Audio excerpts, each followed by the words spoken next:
Scientology could be called, well, you could call it a religion of religions.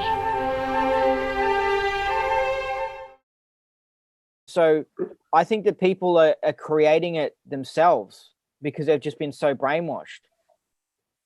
Well, of course, if you've been told it enough times that this is top secret and you are not up to it and it's dangerous for you and you can get sick and so on, you start believing in it. Of course, then it is a little bit of a...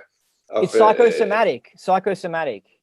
Yeah, very much so. But that doesn't necessarily mean that you get harmed from reading it. It just means that you are a bit interpolated by actually doing something that you think is dangerous. But yeah, it's like walking near the edge of a building or something like that, a high up building.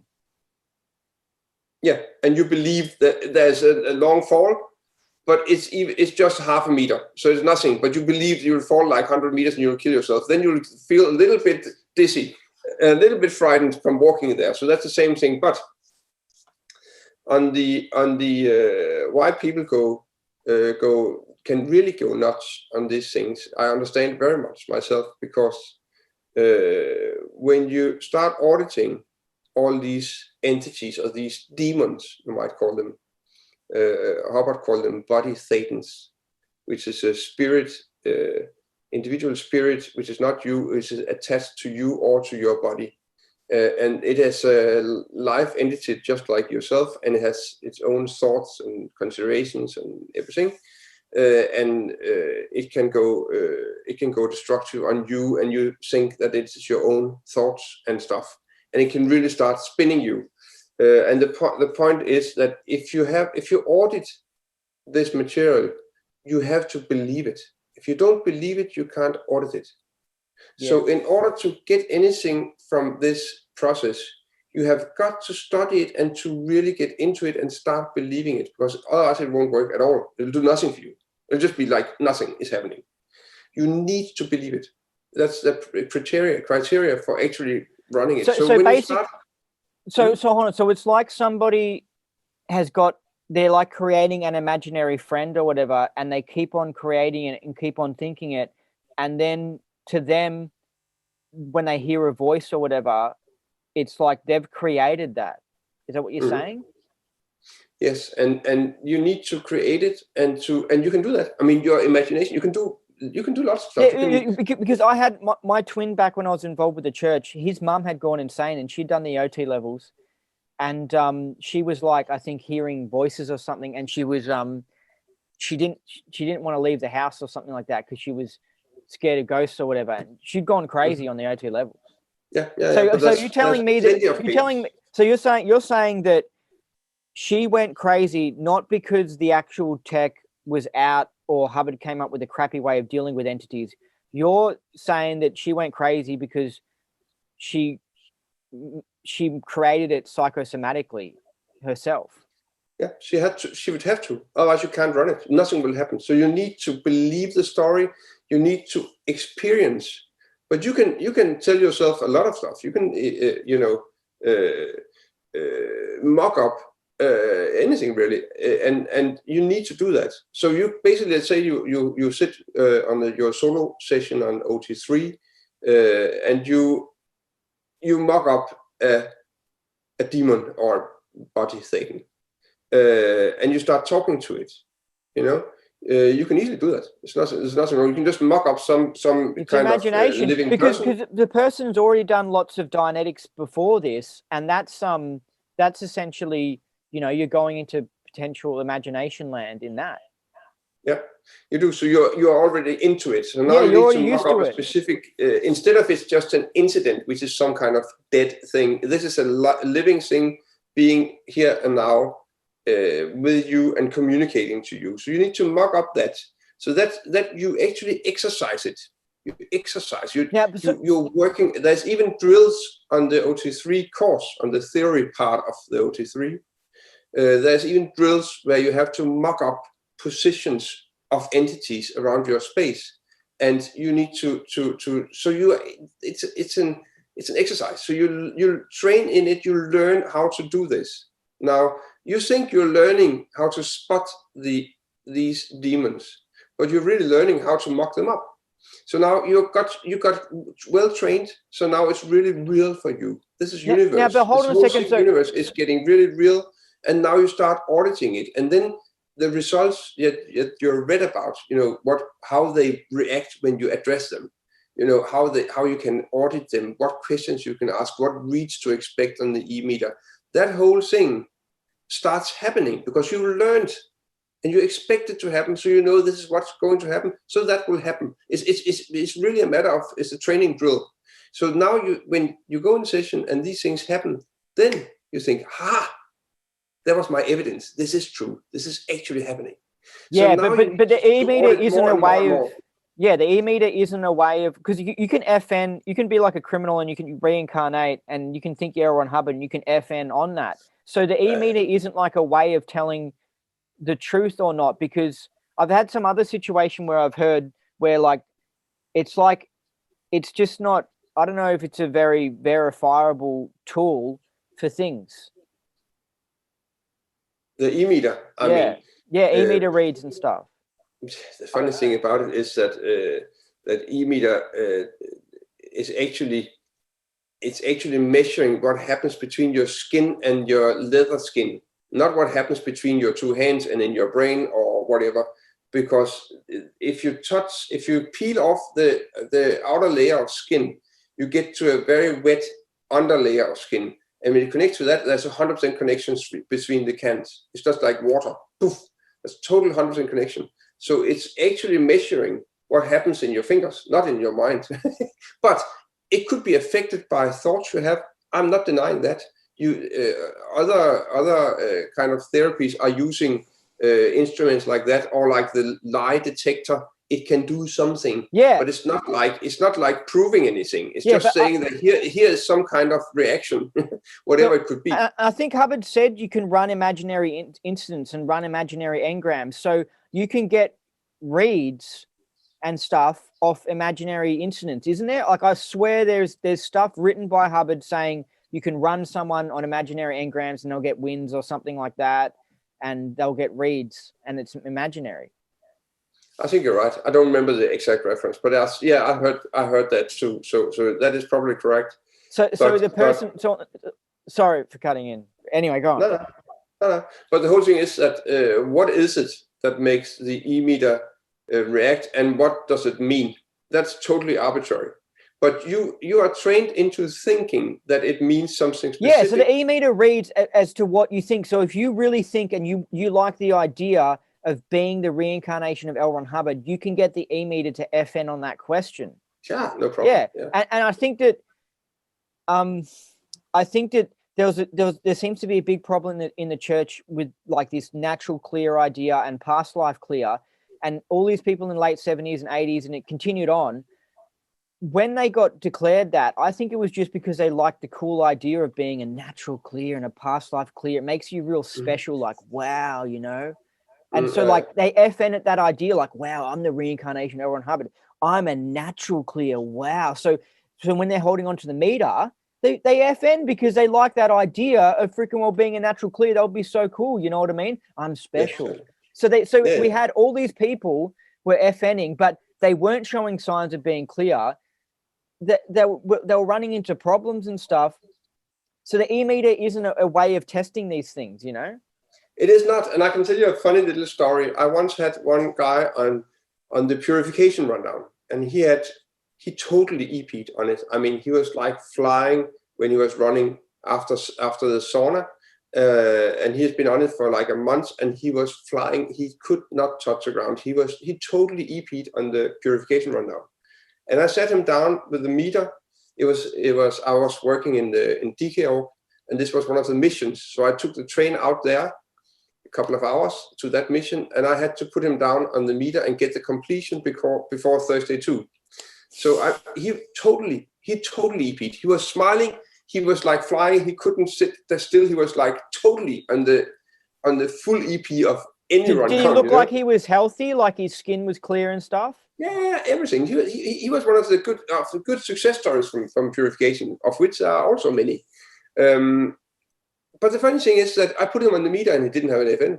He was laughing and he was just so happy, and he was flying, and he said it was the most fantastic thing. And He Yeah, told dude, about this experience when he EP'd and he was out running and everything. And there's nowhere near an FN. There's nothing. yeah, I had my first floating tone arm when I didn't feel keyed out. I felt pissed off. I was like, I mean, my cognition, I think, was intelligent and good. So maybe I felt good about that, but I was pissed off. I wasn't like, I thought that a floating tone arm would be like, oh, you feel high or something like that. Like, oh yeah. Cause some people, when they do Scientology, they just like, oh yeah, it's so keyed out and stuff. I thought that would be like a floating tone arm, but I was just like, the way I guess I am now, but more like boom, boom, boom, cogniting. But like I was pissed off. I wasn't in, I was like Alex Jones ranting, and then I had a floating tone arm.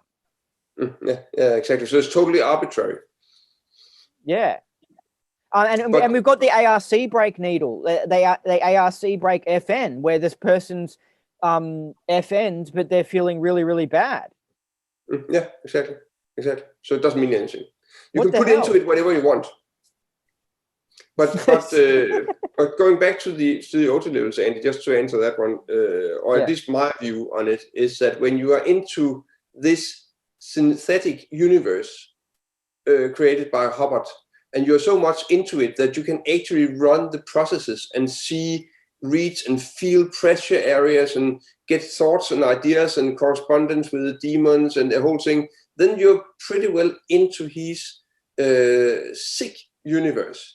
And you are running it for like many hours. I mean, I think I was running OT3 for 100 hours, something like that, doing this same exercise hour and after hour after hour, day after day after day. You get so much into it that you are really, you're screwing with your mind, because to you it becomes more and more realistic that this is the way things are. This is real. This is the truth. Okay. Now hold on a second. Now, when you go out after doing these sessions, how does that make you be crazy? Because some people seem to go crazy. So explain to me that.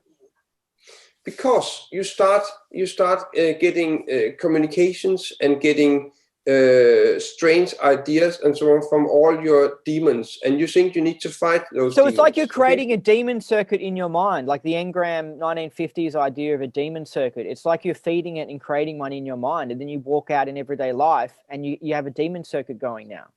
Is that right? Yeah, or there's something else wrong with you, and you just can't get rid of it. So now these things start to multiply. You get more and more. I remember one of Hubbard's neighbors once told a story that this guy, Hubbard, he was a lunatic. He would scream that there are many more BTs and clusters. I mean, this neighbor was not Scientology, he didn't know what BTs and clusters was. But he said Hubbard would run screaming, say, there's many more BTs and clusters than we ever expect. They are coming after us and so on. And he kept auditing for years and years to get rid of all these terrible Now, when was things. this? When did Hubbard say this? You know When did this neighbor hear him? Once again? When did this neighbor hear Hubbard say that? That was when he lived on the ranch in what was called Santa Margarita, I think it was called, in San Francisco area. He lived in that ranch in seclusion for in the early 80s. So do you until think 86 when he died? So do you think he might have sent himself crazy by his own creation? I think that Hubbard himself also went totally crazy. He was like paranoid from dust and so on. He thought all the dust particles was BTs and clusters. So he was totally paranoid and totally, and that's the state of mind you can get into. Yeah, and this makes sense because when you study his personal life, this is why studying the personal life helps you to understand the religion he created, because you find out that he might have been an alcoholic, and that changes things massively. You find out other dodgy things about him, and it's like the severe reality adjustments, this explosion of anger over things that aren't even that you shouldn't get angry about. So then you start to understand, oh, he might have been a bit of a nutter. You know what I mean? And then that makes sense that he would then create a way. Then, like, people think that when you're a Scientologist, you think that he's perfect, and you have to understand, no, that's the sales line. That's the character he was mocking up, but he wasn't perfect. And then you go, oh, so maybe he created a fucked up way of dealing with entities, or maybe the entities aren't true, but other groups deal with entities though. So what do you think about entities in general? What I think about entities is that whatever I mean, entities. I don't put any more importance to them than I put to people, or your neighbors, your colleagues, whatever. If they bother you, it's just like when your neighbor is bothering you. You need to find out why is that happening. Yeah, but do you think they're real? Yeah, I think entities can be as real as anything else. No, not real. Because for me, it's not like they definitely don't exist. Many funny phenomena exist, and you can call it an entity or a BT or a demon or whatever. I do think that all kind of phenomena can exist. Yes, I definitely do. So that's interesting, because when you study insane people, they seem to have problems with communications with ghosts and stuff, and they're like and stuff. I think that it's too weird how that it happens too often. That, you know, psychiatry has noticed how often these insane people are hearing voices and stuff. To me, it doesn't seem like it's just made up. It seems like, yeah, maybe there actually are entities out there. Mm-hmm. And some of the stuff, the communications that these insane people get are strange. It's like they're not making it up, because it's like, why would they? It's weird. So there's something there. But when you hear about the OT levels, you just think, yeah, but why the fuck would you want to deal with entities? I don't want to deal with entities. I don't want to communicate with them. I mean, if they are these implanted pieces of shit, ghosts or whatever, why would I want to deal with a piece of shit entity? You know, I want to deal with like beings that are decent and good and stuff, not these scummy entities. And when but the whole principle of that is that, like when you are pre-clear, you have engrams, and engrams are bothering you, and the way to get rid of them is to run them and erase the incidents. Yeah, but why don't you just ignore them? On the chain, and then you're rid of this. Yeah, but why don't you ignore problem. them? Why don't you just ignore them and stop putting attention on them and focus on getting healthy and doing other things, and then they'll go away. But that's a viewpoint. But the whole idea of why you can't just ignore them is that they are blocking you from becoming a free spirit, and you need to run them like you run an engram and get rid of them, because with them you will never be able to be free, because they are a barrier to your freedom. Okay, but that's a sales line. Okay, yeah, that's okay. Yeah, it makes sense or whatever. But what's happening? Because it seems like it's not working in Scientology. Is it because people are getting obsessed with them? Are they just doing it too much? Yes, they are getting obsessed with it, and they are keep going at it for hundreds, maybe sometimes thousands of hours. And you know, they keep.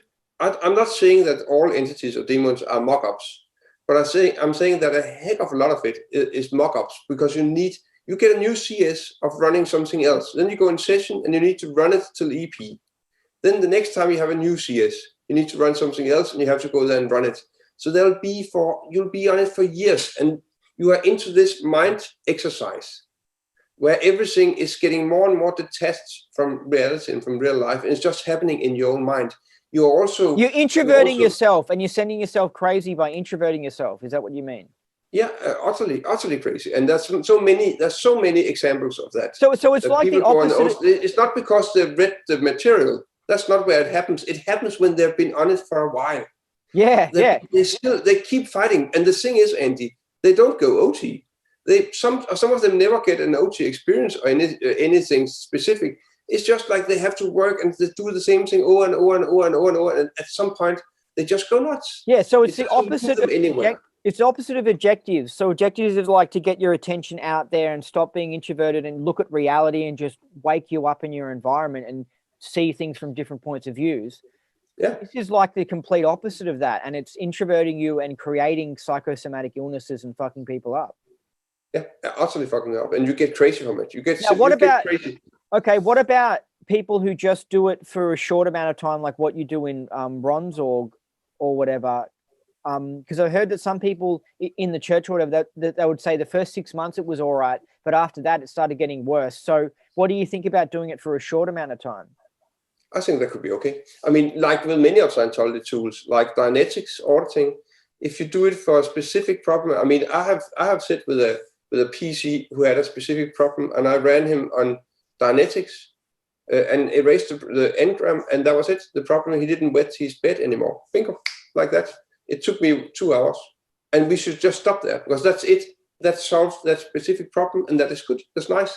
There are many other tools than Dianetics and Scientology who can do the same, but Dianetics can do something, Scientology can do something, but it should be limited to that particular thing and not taken in out of context and being made into something that can create a state, like a state of clear or state of OT, or this is total rubbish. This is Hubbard sales lines. It can't do that, but it can help a specific problem now and then. Not all the time, but I've done it with several PCs myself, so I can vouch for it. I've seen it happening. I've seen it working, but it has a lot of limitations, and it doesn't create these fantastic levels and the fantastic state of mind. It doesn't do that. Okay, so is that why people spend so long on it? Because the EP that's required is unachievable. Like what the hell is the EP of the different thingos that you have to do, and why aren't people achieving it?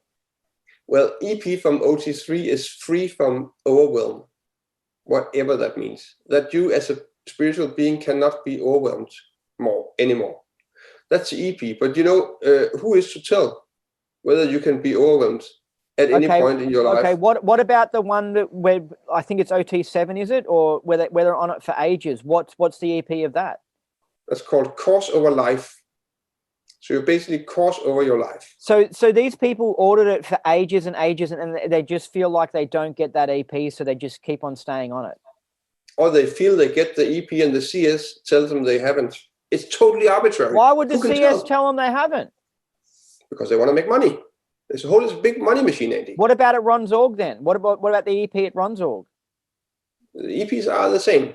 EPs are the same, but as Ronsorg is not a money machine, then they let you attest when you tell them that you feel you have reached an EP, and you say I'm done.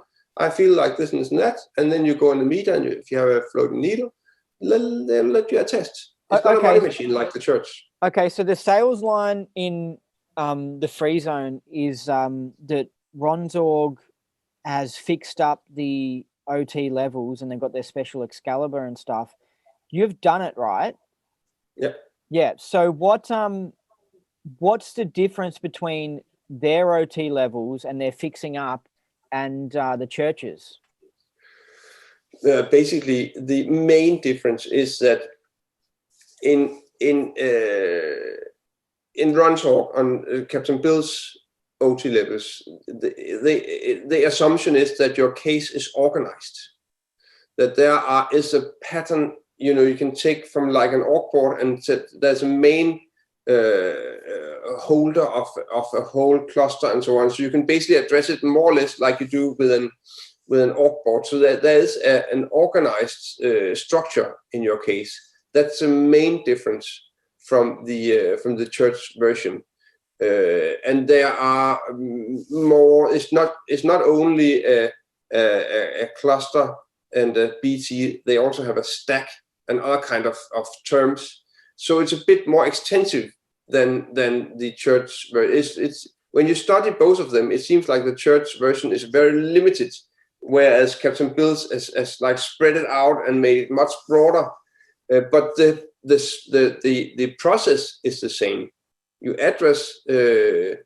end up addressing demons and trying to order them to leave you, basically. So the whole process and the basic principle is the same.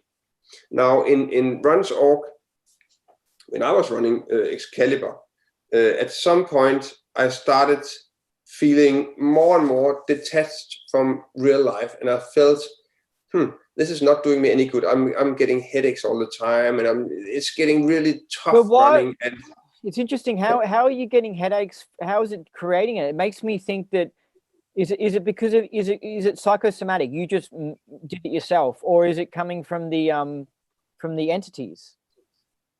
No, I don't think it comes from the entities at all. It comes from the effort you put into creating all these entities and creating and keep mucking up this whole universe that you need to muck up in order to audit it. So you need to muck up the whole thing, then you can audit something, and then it goes away. You know, so where does it leave you? Back to square zero. Exactly. It's like, why mock you it up mocked in up the first something place? negative, you ordered it, and then you're back to, so nothing happens, you know? And, Yeah. and that effort you put into it, just for me, created headaches, just like when you have to read a different piece of paper or something you can't understand and you need to understand it, and you just read and read and read. You can get a headache from that as well.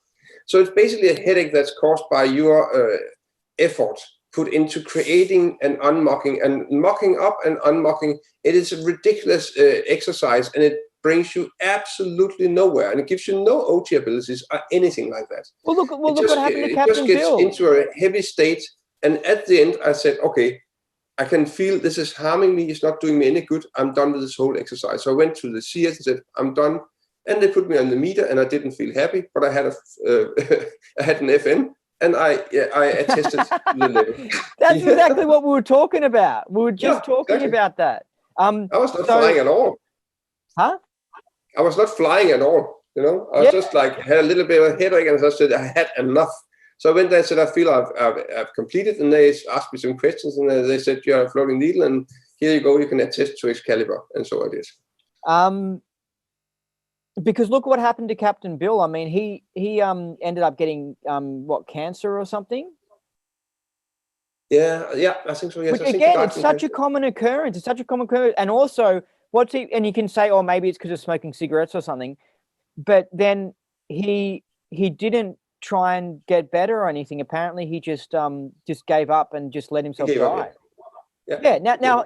Now, what the fuck? This is like the opposite of OT. You know what I mean? This is like this contributes to your idea of the OT levels. It the idea that it actually sends someone crazy. Yeah, absolutely. I mean, Captain Bill also a total nuthead. Yeah, he was a tranny. He was a tranny. People don't know that. You know what I mean? Like he just didn't transition. He just like dressed up every now and then. Like, but he was a tranny.